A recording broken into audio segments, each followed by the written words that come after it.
Welcome to the Investor Shed Podcast with Nick Beveridge, the ultimate source for all things investing and beyond. For free tools, tips, and tricks, go to northidahorei.com.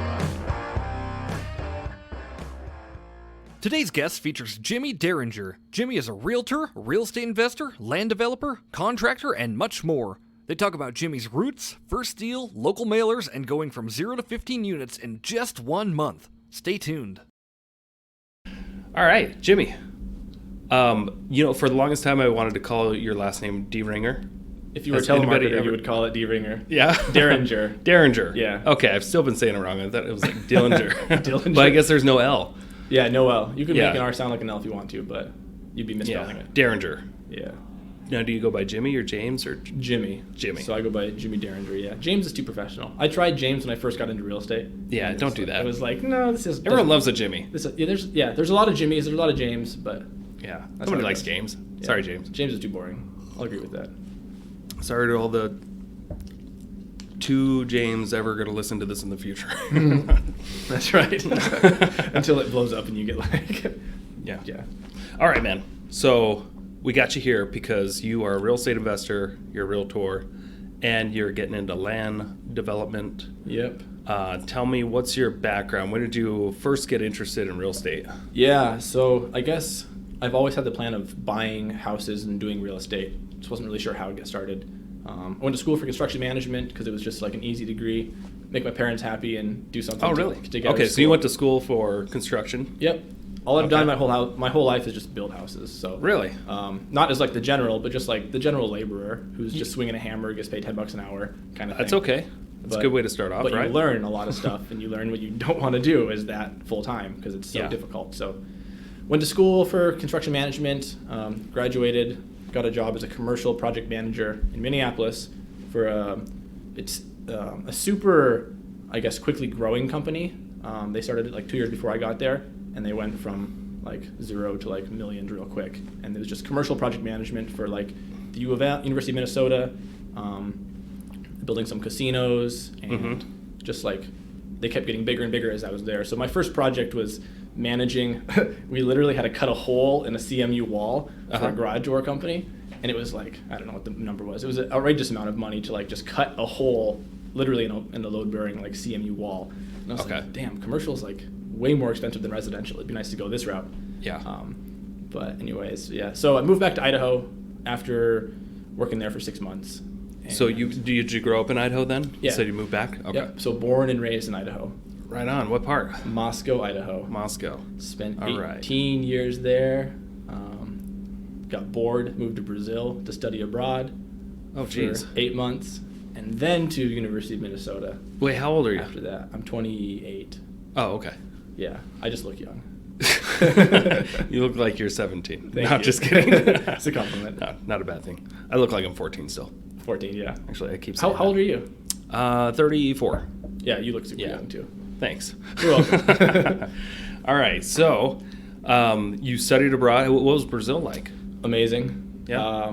It was kind of an excuse to just travel. We Uh-huh. had class like twice every other week. So it'd be like on Tuesday and Wednesday. We'd have like a week off. So we'd just like go travel, go to the beach. And like the next Tuesday, Wednesday, we'd go to class. We'd be like, oh, sorry, we're in Rio de Janeiro this week. We can't make it to class. Nice. And it was amazing. So it was just an excuse to travel, I think. Brazilians are fun. Yeah, my wife is Brazilian. Oh, really? Okay. Yeah. Did you meet her there? No, we No? met 2 years ago when I was in LA, Okay. just hanging out there for a while. And yeah, Brazil, like, it's the best. Like, the culture is amazing. It's so much fun. People are so relaxed there. They are. And the people here are all like uptight and they're all working all the time. No, they're so relaxed. Yeah. I got the pleasure of working with some Brazilians when I worked at Disney World in Florida. We had this like student program where the college kids get to come from other countries and work for summer. Nice. So we had in different parts of Brazil. I didn't realize until I worked there that Brazil had like a cold area and a warm area. Right.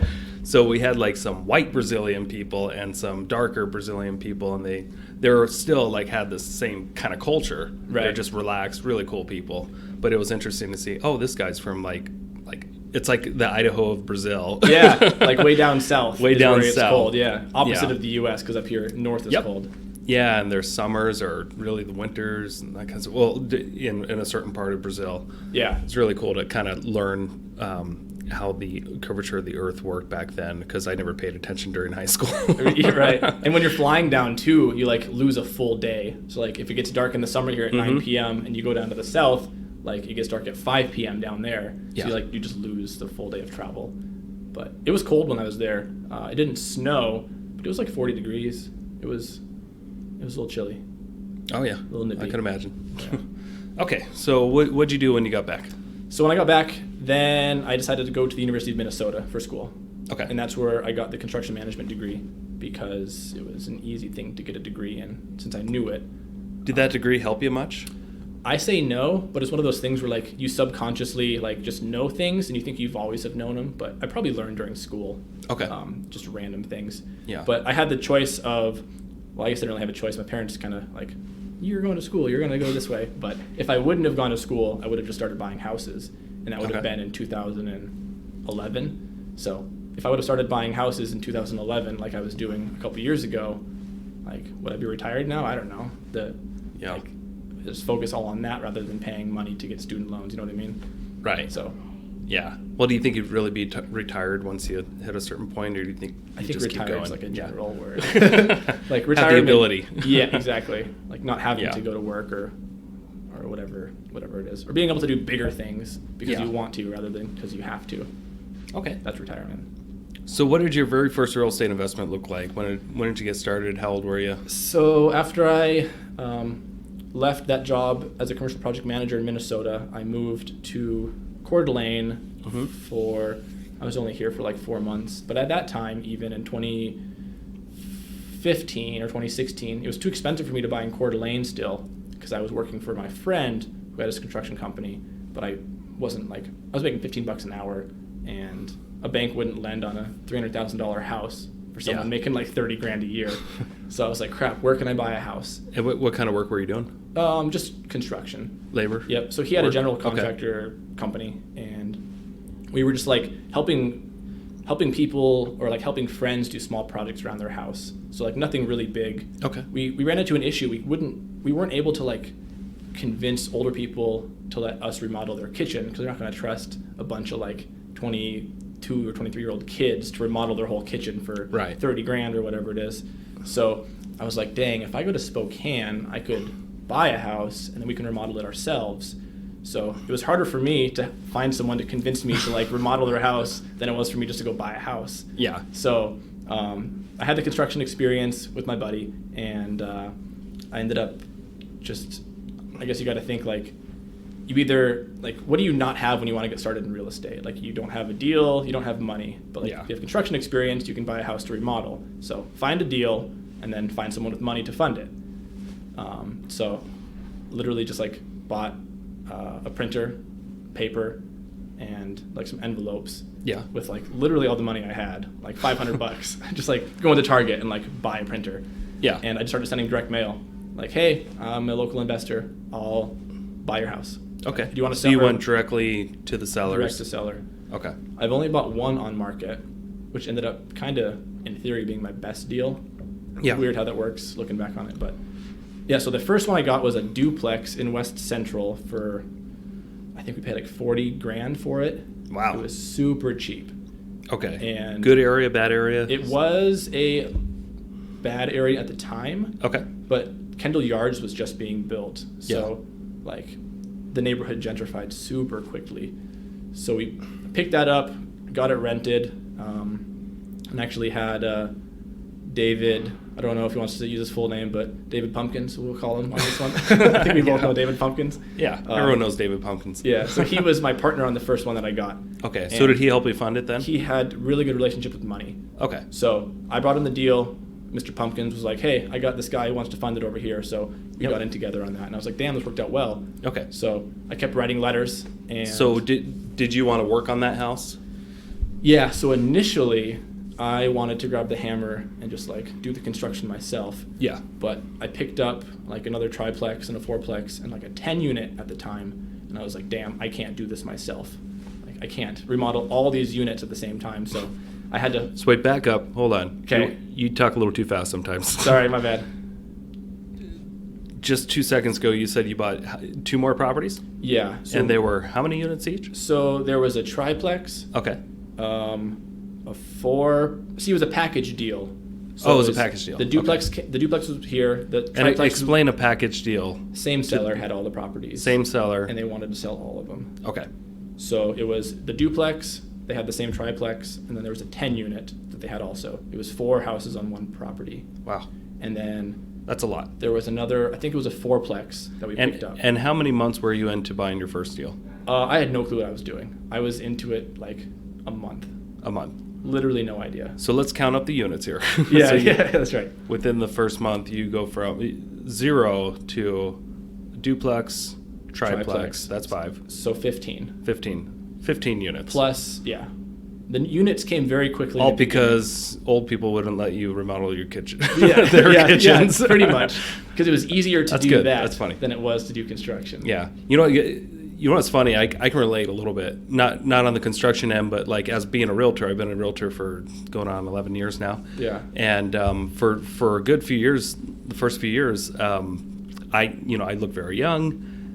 Even though I have experience, I know what I'm That's why you doing. keep It the was 5 very o'clock shadow, very so- hard to convince people to let me list their homes. So I just got frustrated. I'm like, I'm just gonna fix and flip my own home so I can list them. Right. Make your own And that's commission. what I did.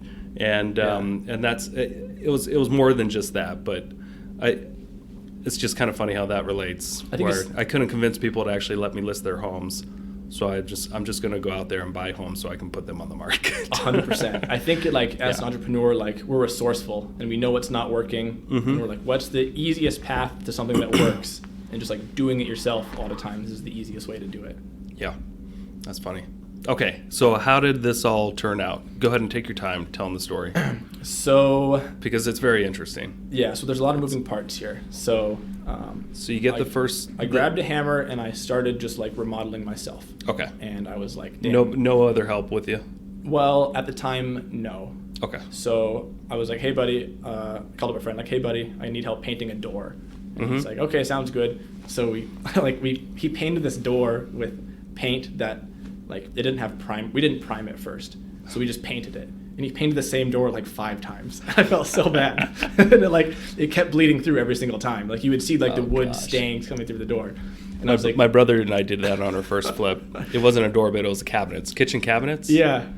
We didn't know what we were doing either. We didn't know what primer was. We didn't know anything about construction. We had Right. to learn everything from YouTube. But yeah, I Right. remember we painted the kitchen cabinets several times, like more than 5 times, and it just kept bleeding through, and just you couldn't. Yeah. The paint would just run off, Yeah. and we're just like, what is going on? Yeah, it's so frustrating.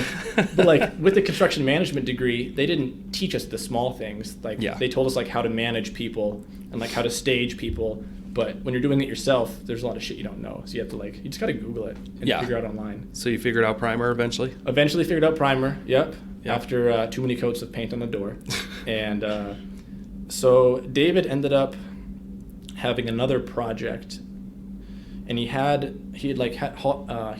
a crew to clean it all out, just to like do a demo trip. Yep. And through that, David gave me this lady's number, and I was like, hey, I need help remodeling like 15 units. Do you guys have any time? And she's like, yeah, we can make something work. So she had a couple sons and a couple sons' friends who were just like unskilled laborers. Uh-huh. So we kind of taught them, everything was multifamily, so all the remodels were like, we're not putting marble in a multifamily. It was like carpet paint, like Yeah. next unit. Like carpet paint, fix the trim, next unit.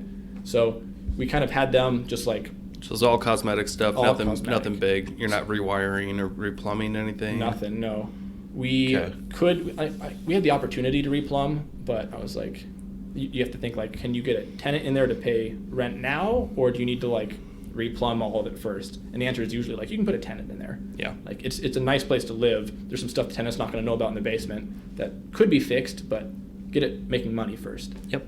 So they kind of just like snowballed all the units. And in the meantime, I just kept sending letters out, and people kept calling me like, hey, I'm ready to like sell my place. So I'd be like, David, hey, let's buy this one too. And at that time, David was like, we don't have enough cash to like get all these, we got to like figure something else out. So David's like, let's have. Did he use the same funding source to get all the other 15? Same like brokerage. Units? Yeah. Okay. And they helped me. Like I would not have been able to. How did they structure the down. loan? Did they just fund the whole deal? Yes. And all the construction? The first deals we had were very little out of pocket, if any. So most of it was no money down. A couple of, I'm trying to think here. Yeah, most of the stuff I've done in the beginning was no money down, and they would fund construction or some construction, and they're actually to pay cash for construction. And were these homes that you're going to flip? So or keep as rentals? I only did multifamily because after listening to like the Bigger Pockets podcast in like 2012, back when like Joshua Dorkin was actually on it, they'd be like, cash flow is the way to go, like buy and hold.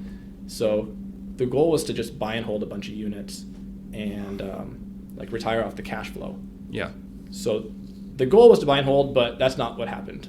So that's, It's okay. It's funny how things change. Can you share what happened? Well, I mean, someone put a cash offer in. Oh, okay. And I was like this isn't going to make money. Well, I guess to take a step back, like we got those remodeled. They were relatively turnkey.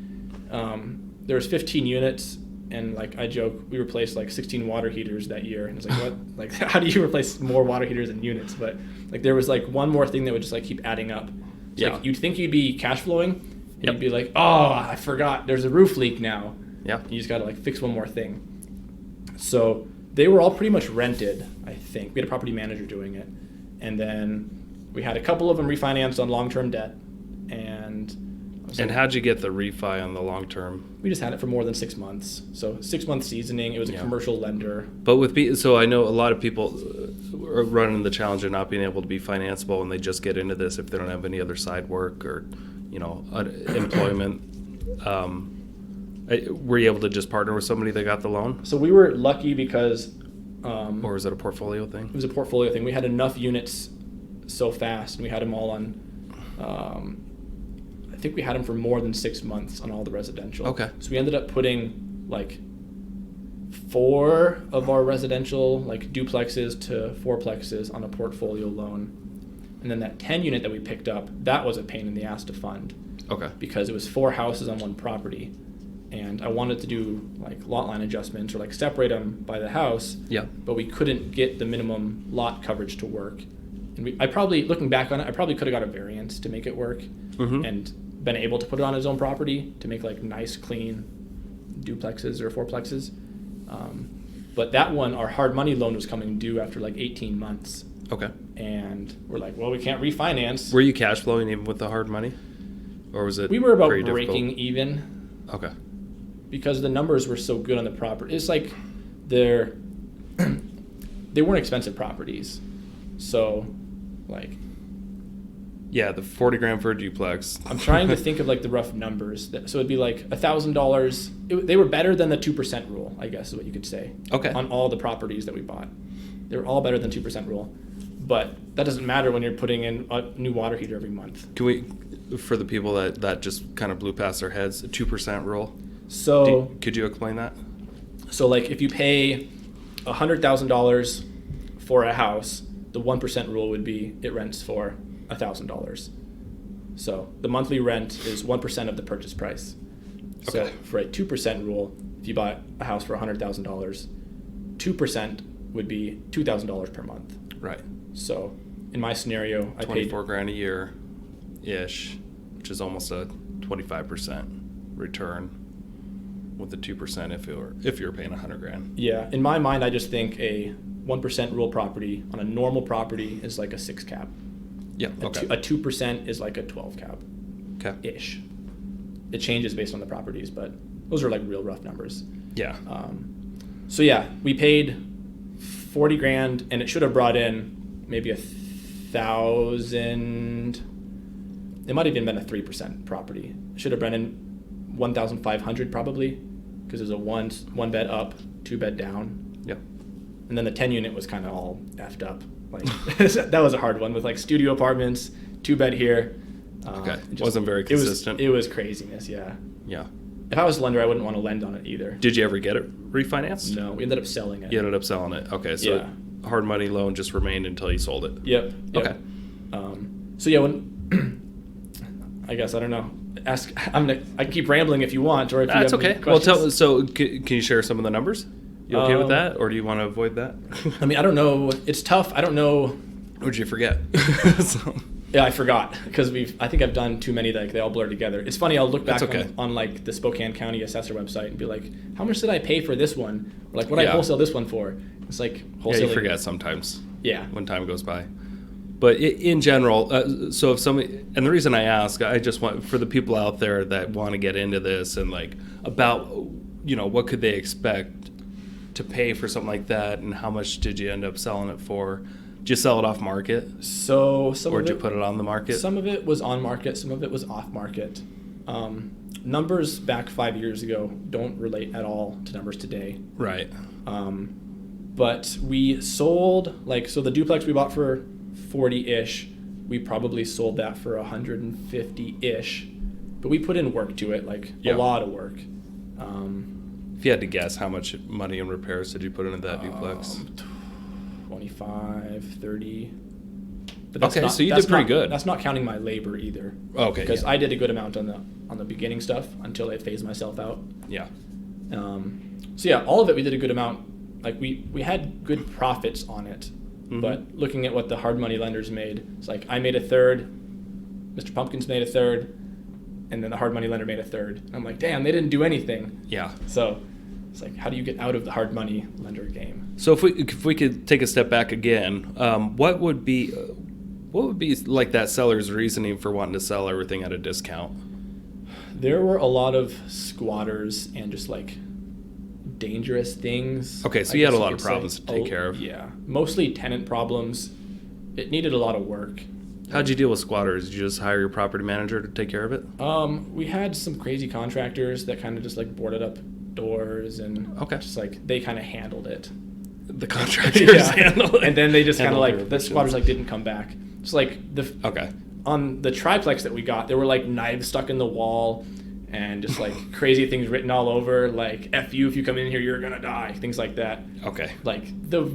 Weird stuff that if I was that seller is just just get me out of here. Yeah, they inherited it from a family member, I think, was the full story. Okay, and, so they didn't have much skin in the game anyway. And they just wanted some just cash. Inherited they it. didn't want to manage tenants. And yeah, I remember we walked out of one of the units one day and there was a pipe bomb on the stairs. And I was like, all right, no one touch this. We're going to call the cops. We're going to get it out of here. Yeah. I walked away and I walked back and one of my subs threw it in the garbage can himself. And I'm like, you don't grab a pipe bomb and throw it and throw it in a garbage can. You leave that for someone else to deal with. But the people I worked with were they were super good, but a little bit, I guess, new or crazy. I'm not sure what the word would be. Laborers, maybe, yeah. they didn't get an F. Yeah. It's usually not I've had great laborers work with us and some that they're just barely hanging on. Yeah. But they've got skills and they need cash. Super trustworthy. I'd give them the keys to the house that I would live in because I had a duplex that I would live in one unit. And okay. Rent the other unit out. One of the properties that you bought, you were living at? Yeah, I actually got bank financing on that one. I ended up being able to that was the only market deal I ever bought in my life. Okay. Did you keep that one or did you sell that too? I sold that one too. I have nothing right now. I sold everything in Spokane. Gotcha. And you guys did well? Yeah. Parted ways?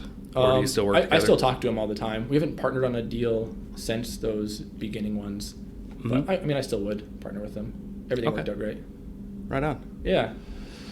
So what came after your Spokane adventure? So after Spokane, the coronavirus happened. I guess that's the next phase. Okay. I picked up a commercial building and I was going to put my office in it. And the coronavirus hit as I was trying to lease it out to tenants and do some remodeling. And I was like, I don't want to carry a commercial building. How'd you buy a commercial building? Same thing. It was seller financing. Seller financing. Yeah. Okay. And then I just did all the work on. Was this a letter that you sent out or? Everything was direct mail. Direct to seller and got a building. Yep, cool. Exactly. That's awesome. I was super stoked about it. It was this cool brick building. I was gonna remodel it and make a coffee shop and do all this nice. and that. Ended up just realizing I needed someone to pay the bills, and then the coronavirus hit. Yep. And it was I don't want to carry this giant open warehouse space when no one's In buying commercial Washington space during Washington. COVID. Exactly. So I was like, okay, let's part ways with this. So got rid of that one. How long did it take you to get rid of it? A couple months. So not very long for commercial. Okay. Yeah. But then Did you break even? Did you I make a profit? lost a good amount of money on that one. A good amount. Okay. Yeah. Oh. Yeah. That was the only deal I lost money on. Okay. And it happened right during the coronavirus. Yeah. So I just moved away from that one. But you got it on seller financing. So did you work a deal, give it back to the seller, Yep. So sold it back or so something like he that? took it back, yeah. Okay. So I did some improvements. I guess not enough to make it to improve the value that much. I was sitting on it like kind of like a long-term play. Yeah. And then coronavirus hits. I'm like, I'm straight short-term. Like I'm gonna survive this coronavirus.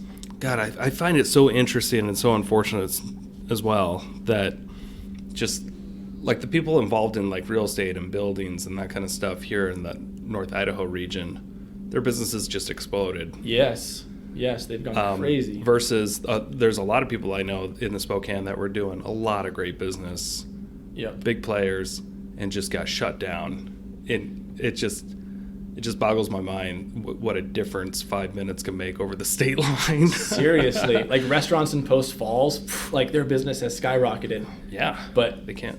In Spokane, like everything has gone downhill. Yeah, but I'm guilty of that. Like I live in the valley, so I drive from the valley to Post Falls to like restaurants, just because I want to go to a restaurant. Why not? Yeah, give them my money. Yeah, a lot of Washington plates lately. It's funny. You know where Triple Play is? Yeah. I took my kids to Triple Play a couple weeks ago, and we could not get a parking spot. There are cars everywhere on the side of the roads and like in the bushes and stuff like that. And the parking lot's big. And I drove around with the kids, and I'm like, I'm going to count the Idaho plates. Yeah. Counted 4. Yep. 4 Idaho plates in the entire parking lot, and there were hundreds. Of Washington? Of Washington.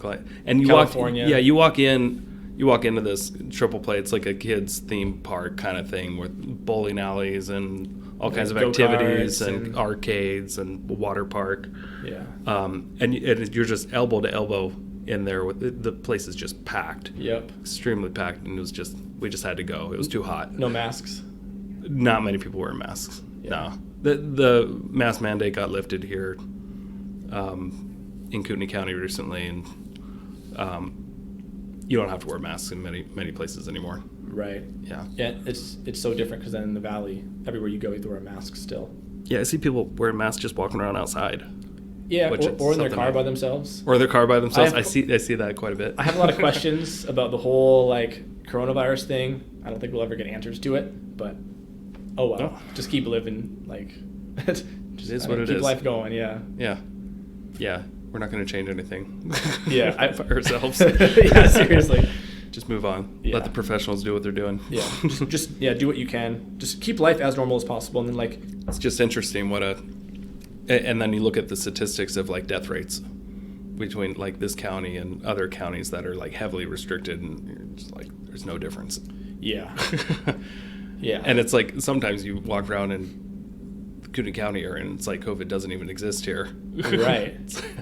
Right. And people have different viewpoints on it too. Like, I was talking to someone like, the coronavirus isn't that big of a deal. Like, I understand it's a bad virus. Yeah, but it's not like it's fake. Right. But at the same time, is it blown out of proportion a little bit? Yeah, it's a bad virus, but is it that bad? And then she was like, well, I think it was like my boyfriend's grandma died from it or something like that. And I was like, oh, well, I guess when you know someone directly affected, it totally changes your opinion. Yeah. Just knowing one person affected changes everything. Yeah. Notice how she said grandma. Yeah. Older people are affected more by it. Yeah. She could have died that year anyway. That's true. Yeah. We're going to stop talking about COVID now. Sorry. That's going to get some hate. I know. You can hate me. I don't care anymore. Yeah. And it's funny how like policies affect things. Like, Washington totally shut down. Yeah. And then I think it made me, in the beginning I was trying to make predictions. Like when coronavirus first happened, my buddy called me. He's like, hey, we're going to have a lockdown. You're going to need to have a pass to drive on the freeway to go anywhere. Like, this is serious. You can't do anything for 2 weeks. And I was like, sounds weird, but okay. So my prediction was like the world's gonna shut down for like 6 months, like totally shut down. Yeah. And it was like a week and a half of shutdown, and then it like slowly started opening up again. At least in Idaho, it was kind of like that. It was weird. Yeah, when it first happened, everybody around here, I think, took it pretty darn seriously. Yeah. And I remember I even turned, like, right as within that couple of week period of a shutdown, I had an opportunity to jump on a house flip in Post Falls that would have netted like 130 grand. Yeah. And I turned it down. Yes. Same Such situation I over probably here. could have made more than that, but like it was just such an unquestionable, like you felt like it was okay, we're at the peak of the market and this is what's going to turn things around. Yes. But who could have predicted what actually happened was that state policies could have drove people out. Yeah. and into areas like ours. Yeah, I totally agree with that statement. Like, it's going to turn things around. I was sitting in my room like, okay, the crash is about to happen. I was like, they wound up a trebuchet and they're getting ready just like to fire shit all over the place. Yeah. And it never happened. Like, it just started going up and up and up. Yeah. And the crash, I don't think it's even here yet with all the money that's just been thrown into the system. Yeah, it will happen. It'll happen for sure. Who knows when? Could happen a month from now. But True. yeah, it's interesting. Have you noticed a slowdown? Being an agent, have you noticed a slowdown in the market at all lately? I know there are less sellers out there and 1,000 times more buyers. That's the only thing. A slowdown in terms of less inventory, yeah, but like buyer demand, no. Not with you? Okay. No. Yeah. Not- I think we've definitely, in the last month or so, we've noticed quite a shift. Buyer demand? Buyer demand. Well, so many buyers have just been priced out. I Yeah. think when we had earlier in the year, a lot of, average price points of homes were like in the mid to higher 300s. Mm-hmm. And then they would get 20 offers. Right. And some people would offer as high as, 425 or something like 75 grand over list price. Yeah. Now all of a sudden that became the new standard, but the funny thing was you had a bunch of people that were interested in paying 350, 375, and they were never going to pay 425, but you had a couple of desperate people that did. And now those few desperate people, they got their homes, and now the market's been lifted to 425, Yes. 450, and there's just way less buyers because people can't afford it anymore. And you had the crazy outliers that drove the market up to this point and they're done almost. Yeah. To a certain extent, that's what I've noticed. And now you have a bunch of overpriced properties and nobody can afford them except for just a few people. So they get way less activity, way less offers. I can totally see that with single families. But you have the proof to show, hey, this is where our pricing's at. Yeah, it's like it's gone up and now it's like leveling. It might drop a little bit maybe. I think it will. I've been dealing only But with, I've been wrong right. Yeah. again and again and again and again. So I've been dealing only with multifamilies. So multifamily is like yeah, there's like no inventory. It's like the hottest thing that people can buy, especially if you're coming from Seattle, because you're selling stuff at the top of the market in Seattle, buying things in Spokane, the 1031 exchange. You don't care necessarily if it's cash flowing. You just don't want to pay taxes, and you just want to build some Spokane equity, I guess. Yeah. Things here are so much cheaper than there. Which is just so interesting to see a duplex being listed for $700-900 grand around here, when you're like, no, that even with our crazy rents, it's not going to cash flow. And some people are buying it just to throw their money somewhere else because the U.S. dollar is worth so little now. 100%, yeah. And they just want to shield their money. I thought the same thing like 3 years ago when I sold off my multifamily properties. Cash investors from Seattle were buying them, and I was like, these guys aren't going to cash flow. What are they doing? And they're like, stupid Spokane guys selling discounted properties, and they've probably gained like 50% in equity. Yeah. Like even in the last 3 years buying them. And now today we're like, prices aren't gonna drop. They're gonna maybe level off. They might still go up another 30%. Yeah. It's so hard to make that prediction. Yeah. The last couple of houses that we sold up in Dover, in the $600,000 price point, both buyers that we had were people buying them as investments. $600,000 single family rental. Right. Not short term, because you couldn't do short term in that neighborhood. They're just going to be long term rentals. And they're both people from different people out of state, just putting their money in something else. Yes. It's super interesting to see that. It's funny how a good deal is relative. to like your To what's current going on situation, in the country. what's going on in the country.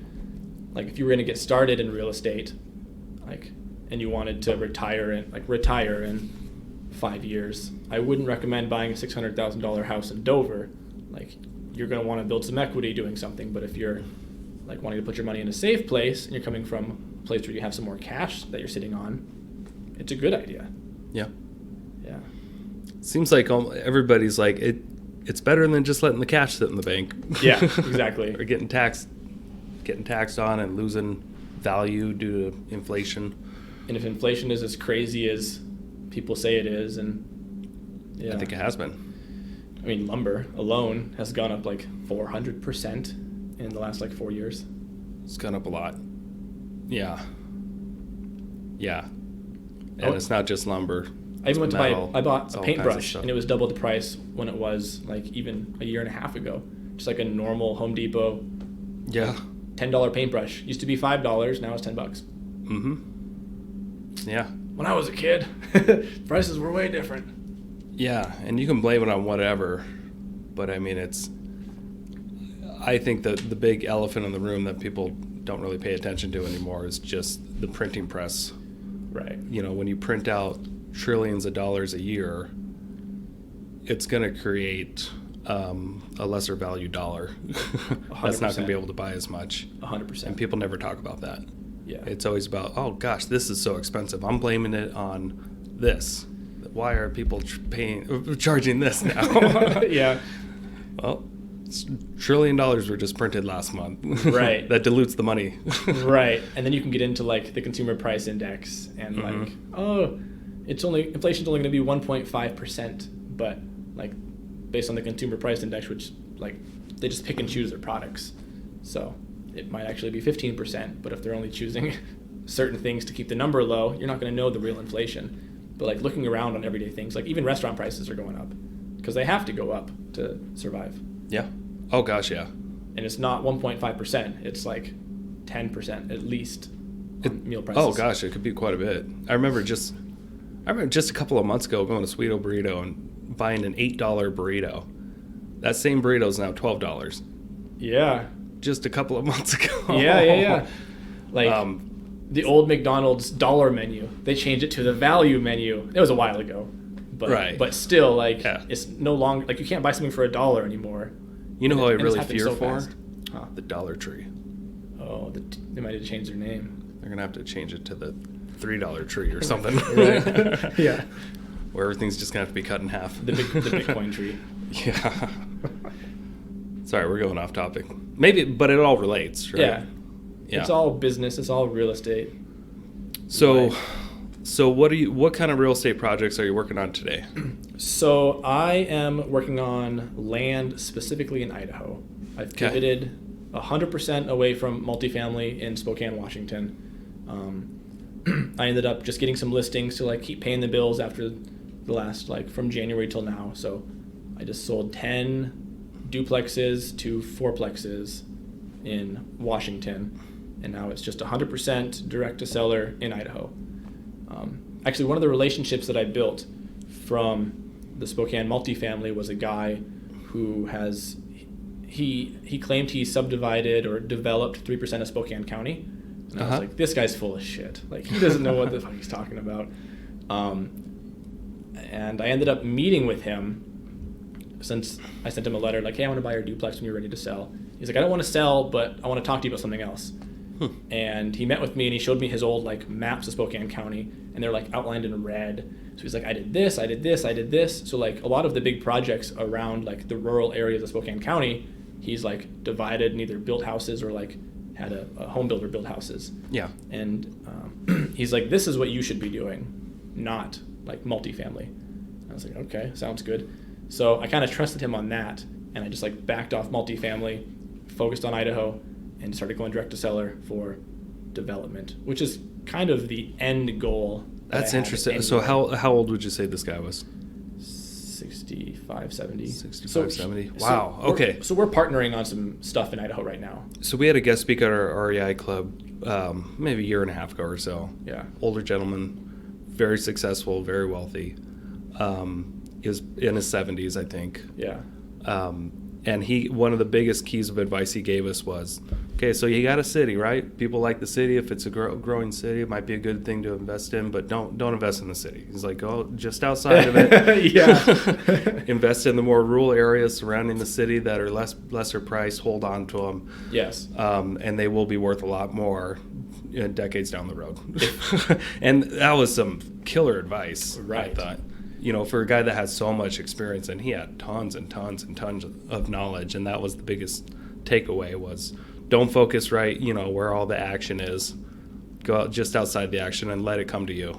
Right. Do what other people aren't doing is kind of what that is. If you can sit on the land for 50 years, like, great idea. But if you can't sit on it, that's kind of tough to make a $100,000 investment make sense 50 years down the road. Right. Yeah, you got to be able to sit. Yeah, have the cash. Make a cash flow somehow. So what's your plan? So, or what have you? So I'm working with a couple builders right now. The partner that I have has seen the market crash like 3 times, and he's like, it's going to crash, but just don't be holding on to anything you can't support like through a downturn. So he's like, let's get some properties, turn and burn some properties, and then the stuff you have free and clear, just build on it. Okay. And that's kind of my plan right now. I have building spec homes or rentals? I want to build rentals. So okay. Single family rentals, probably do Airbnbs. On acreage? On acreage. Wow. Yeah. And I like Airbnb. I haven't done an Airbnb yet, but I've heard the numbers are really good. Yeah. And it seems like whenever you deal with someone who's on vacation, like you kind of the vacation like brings out the best in people. Yeah. So if they're on vacation, like generally they're good to work with. They pay obviously more for their single family house they're going to rent than a long-term tenant would, but you're going to have like the maintenance problems with that comes with Airbnbs, or cleaning and all the expenses. It's a customer service job versus a passive investment job. And that's why I've noticed the difference between my investments with my long-term rentals and the Airbnbs I've had. And you're keeping your Airbnbs, right? You haven't turned them into long-terms? I would have converted it into a long-term, but I ended up selling one, my main one, to be able to buy some land in Bonner County as well that I'm sitting on now. Nice. But I did notice, I ran the numbers, and I probably would have made $5,000 more if I kept it as an Airbnb or if I would have. Yeah. Okay. Annually on this one property that we did pretty well on, and it was occupied most of the year. Nice. But some things I just never really factored until I got into it. You're paying the heating bill, you're paying the internet bill. Right. You're paying all the utilities, and you're also running down there to supply the paper towels and the toilet paper during the pandemic. Right. And good luck finding that. This particular property was that I had as a cabin up kind of in the woods, but in the city. It was a really cool setup. Yeah. But there would be wildlife there, bears. Dang. And people get scared, and they call you in the middle of the night. They call you about bears? Yep. So a long-term tenant probably wouldn't call their landlord if they had, a bear on their porch. Right. But a guest would. Did you actually field that phone call and talk to him? Oh, yeah. How did that? What did they say? I came by. I drove by that morning and gave him some bear spray and came by with my shotgun and just say, this is just the way things are. What they had their trash laid out outside. Oh, they wanted to see some bears. They didn't know any better. Oh. They didn't know you should tie up your garbage and put it in the shed. So we had better instructions for the next client. Don't just leave the trash outside, because it will attract animals. Yeah. So did you leave bear spray on the property after that? Yeah. There's bear spray like hanging up with the headlamps and stuff with people that want to go hiking. Yeah. It's necessary up here. But I have other investments where I hadn't heard a peep in 5 years, and I get a deposit every month. Mm-hmm. This particular cabin was very focus intense. Like you have to constantly coordinate cleaners. Constantly, it's a different business that constantly needs looked after. Just to make an extra few hundred a month wasn't my cup of tea. Just because I can make so much more money focusing on other things. Yeah. Now, if my business was if I had more time I'd probably get more into it and convert everything to Airbnbs, because then I can just have a system where, hey, I'm in the Airbnb business and this is what I do. Yep. But just having one of those and a bunch of long-term and then other projects going on, that Airbnb, for me, it just didn't make sense to keep it, because just because it made an extra few $1,000s a year, it was I make more doing other things than paying attention to something like that. 100%. I totally get that. Yeah, I'm ready to build the Airbnb system out. That's kind of what I'm working towards. If it doesn't work, then at least I have some cheap debt real estate.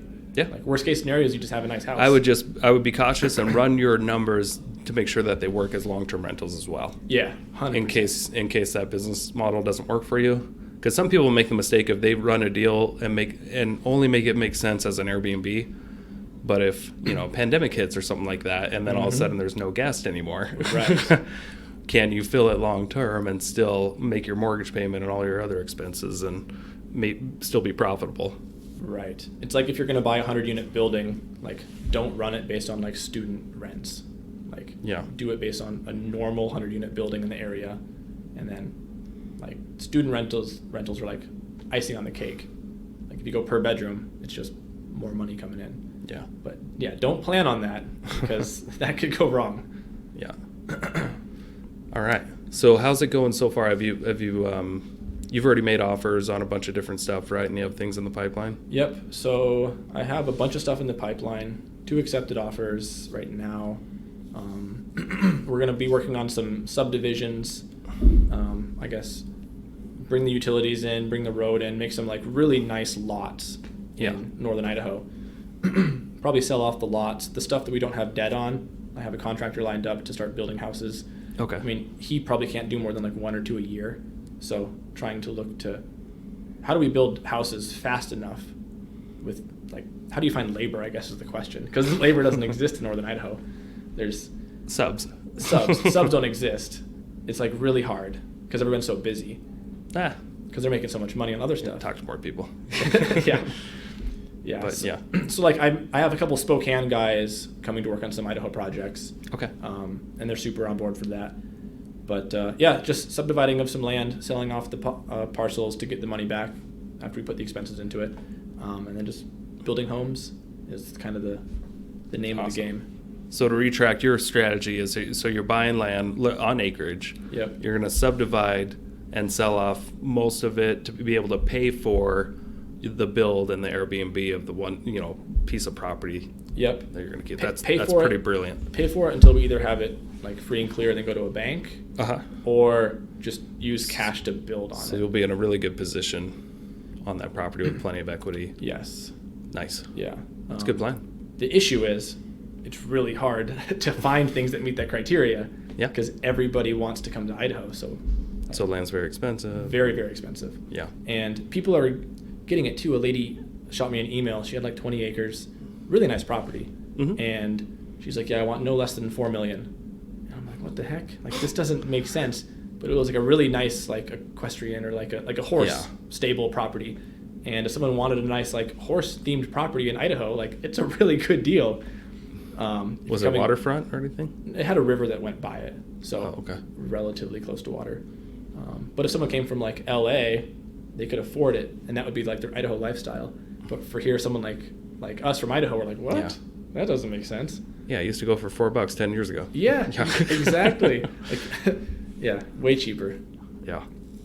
Yeah, land prices have skyrocketed. We just listed some land recently that we had to try to figure out a way to make sense of the money that the seller wanted for it.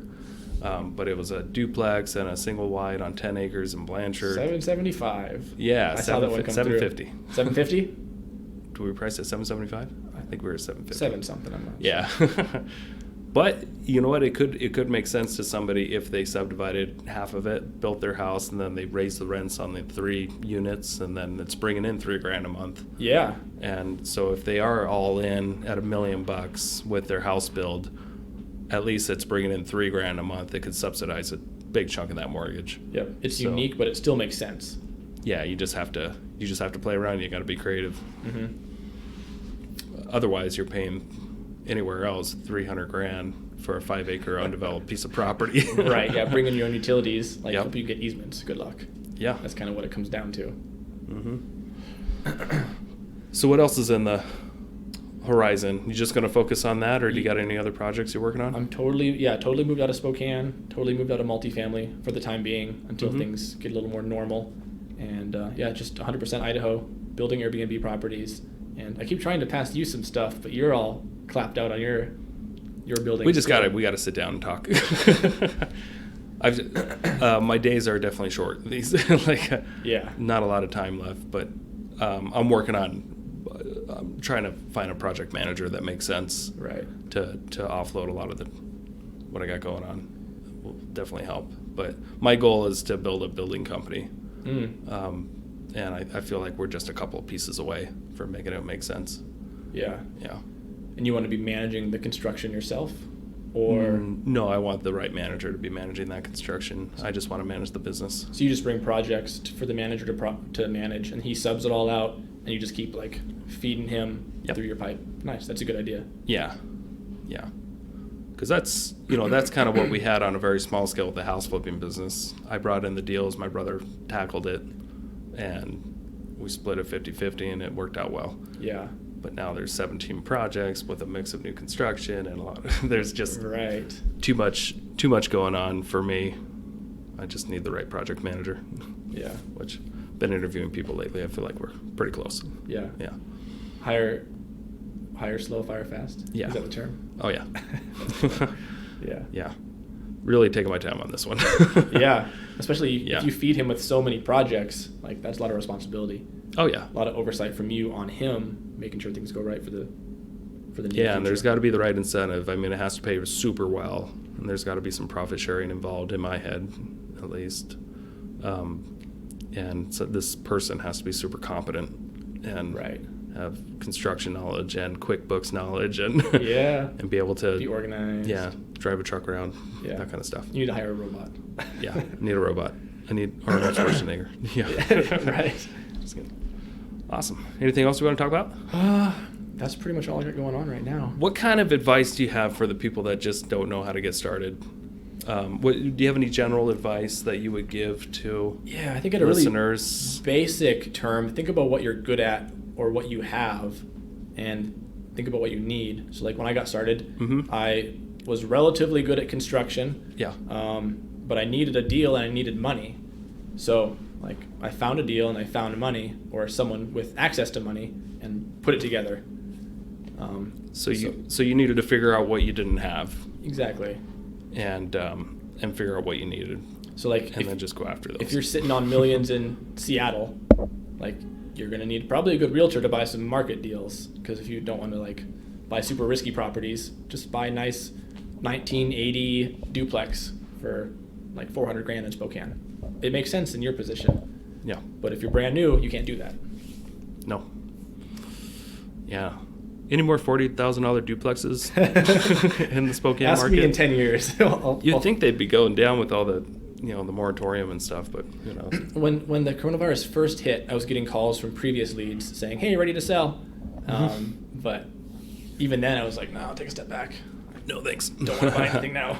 Yeah. But who knows? In 5 years, you might get some 40,000 duplexes again. Things can change fast. Yep.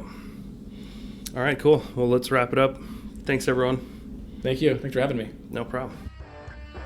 Thanks for tuning in to the Investor Shed podcast. If you'd like to attend our live networking events, they're held the first Thursday of every month at the Keller Williams office in Coeur d'Alene, Idaho, and start at 6:30 p.m.